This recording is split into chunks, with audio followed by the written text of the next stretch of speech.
mihitra raha amin'ny mikasika ny Vetso manokana dia efa hatrany Madagasikara hatrany an-tanindrazana no efa niaraka niara-niasa nafantatra ny sangan'asany. Faly be indray koa za fa mbola maheno hoe mbola mitohatra aty ivelany ny sangan'asan'ny Vetso ary mbola miampy ary mihatsara hatrany ny kalitao tsy vitany mitondra ny kanto malagasy amin'ny alalan'ny haisoratra sy ny haiteny fa mbola miampy fananarana ratsoratra masina ny fizarana ten'Andriamanitra dia mahafaly anay zany ary mahafaly anay ihany koa no mahita ny sangan'asan'ny Vetso aty ivelan'ny Madagasikara.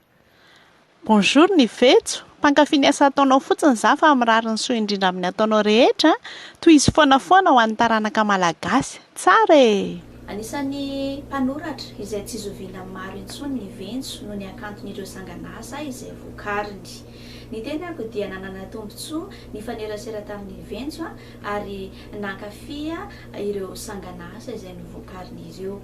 Na dia tsy any an-toerana intsony aza ny tena ankehitriny dia mbola afaka misitraka izany sangan'asa izany eto amin'ny tambazotra Facebook. Ho anahy manokana aloha zany dia misy fotoana tena mampahery ilay zavatra tenenin'ny Vetso satria mifandraika manokana amin'ny fiainana izay lalovako ilay izy ary tonga dia mivantana aty amiko ilay hafatra. Tena tsara ilay hafatra omenao isan'andro misaotra ary mankasitraka hatrany. Na henonay ny Vetso moa zany dia tamin'izay mbola tamin'ny Madagasikara mandeha amin'ny radio. Recording a few words of wisdom from the Vetso.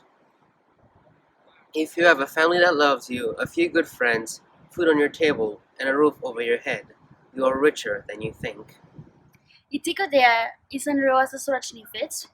Ovakiko hoe tsy ny asa tonga lafatra, tradradrana trazatraza no tena fandresena, fa ny ezaka tefena natao ampahendrena. Tsakotsakoina dia ny jiboan'ny manam-panahy. Fanantenana dia ady mafana. Ilainy ny fomba hanampinoana sady afaka hevitra ny eritreritra fa ho avy tsy ho ela ilay fandresena.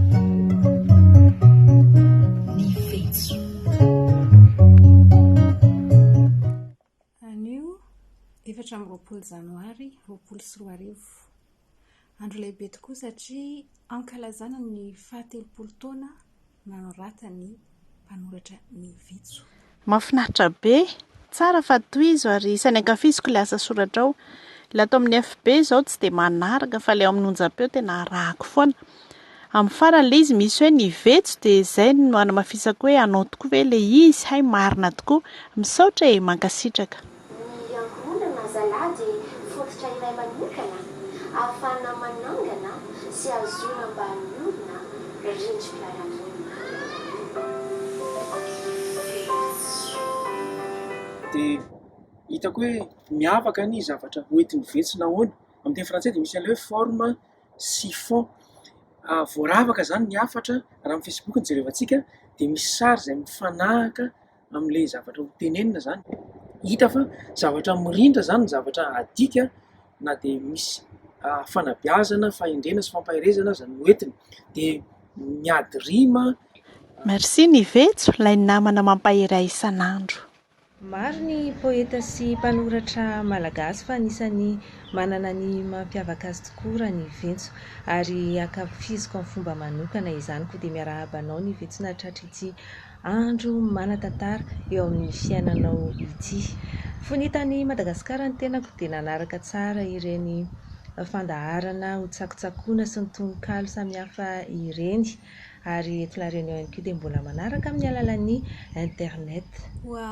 Ny voalohany tenako dia ny fankasitrahana sy fiarabananao ireo mpanoratra rahavavy izay isan'ireo manome lanja ny hafatra izay azo atao hoe andraikitry ny mpanoratra ny mampita azy.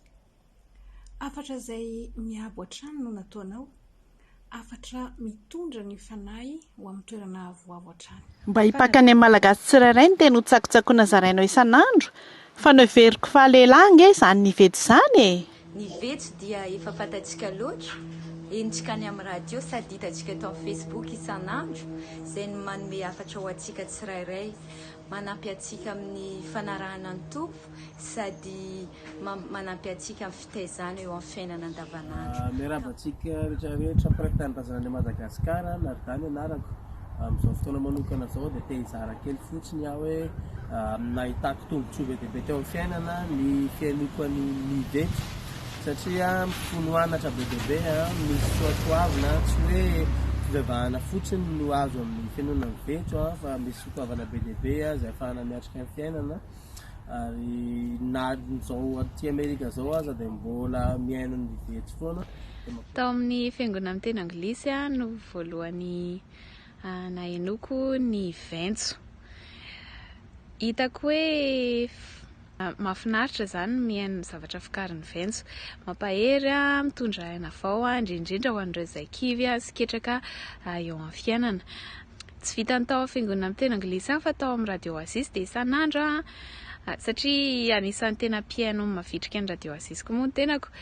Fony tany mbola tany Madagasikara dia mahafinaritra anahy ny mihaino ny zavatra fikarin'ny Vetso, mampahery matetika no sendra kiviana dia tena hitako hoe mampahery ny zavatra henoko sy fikarin'ny Vetso. Misaotra betsaka. Faliana lehibe no iarabana ny Vetso amin'ity andro manokana ity ary mirarira ny sosiny tsara indrindra ary indrindra mba havita be hatrany eo amin'ny asa sy ny andraikitra lehibe izay antsoroana ny amin'ny fanabeazana amin'ny alalan'ny tony asa soratra sy ny antsa-tononkalo izay nandraisana fanomezam-pahasoavana manokana avy tamin'Andriamanitra.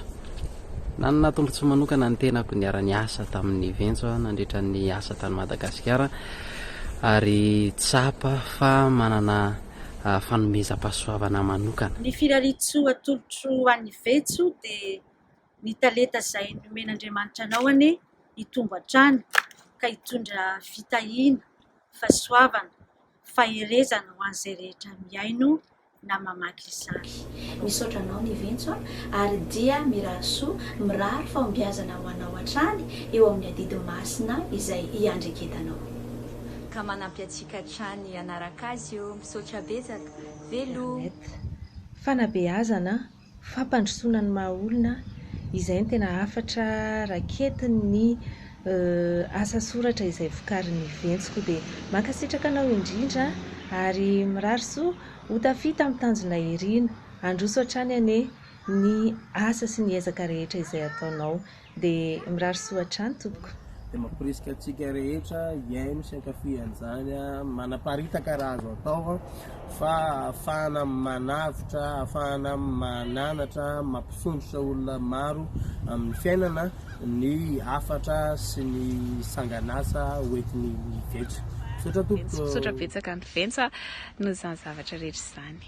Tofa ne hita hainao mba hamokatra tsaratsara sy bebe koa hatrany.